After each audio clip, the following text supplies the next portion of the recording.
Ahingda buffer zone lansilakpa Meitei Machani Kuki Zogi Meeoi Singna Tekta Kaidana police Sinnakhre hari Chahi ahum helaklaba Manipuri irang loisan ringai cherak asida ngarang nisa sabani chingnaba Meitei Furup ki Meeoi ani Kangpopi district ki Gamgi Fai da leiba buffer zone lansilakpada mathau tawduna leiba Kuki Jo Furup ki Meeoi Singna Thengnabada laman khumagi mohta makhoi Tekta Kaidana Saparmaina police station da sinakibani hari Gamgi Fai da thengnakiba Meeoi ani adu Millennium School a Paradise for Children haina thaba school van amada Lakibani hari van adu da tonglakiba Meeoi ani adu Singzamaidigi Junia Siam amadi Rajesh Kawi makhoi animak Nisa Thaksin Chasilaga Lakibani hari makhoi ani khamduna wa hangbada makhoi Senapati da chatkani haraki Fibam abduda Kuki Jogi Meeoi Singna Macha taba irang thokna bamadi Meeoi bagi minung siyeng laga makhoi ani Tekta Kaidana Saparmaina police station da sinarakibani hari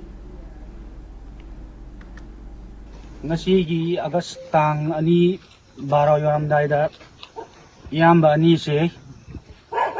buffer zone lanthoga Kangpopi district changsilakpani adu iyamba gi se iyamba nang kaidagi no ayuma mai ming hairo ming ado junior sam iyamba nang gi dia Rajesh adu makoi ani se buffer zone se lansilaga ekoi duty pu mina phabani adu me tang ahumdagi Kuki Meitei marakta khatna chaina leirasu ekoi lan pamdabni khatna chaina pamde adugi ngasi se makoi ni khutsu thade ko yamba khuthabi de ko adu kutu gi leader yauna police da sinarage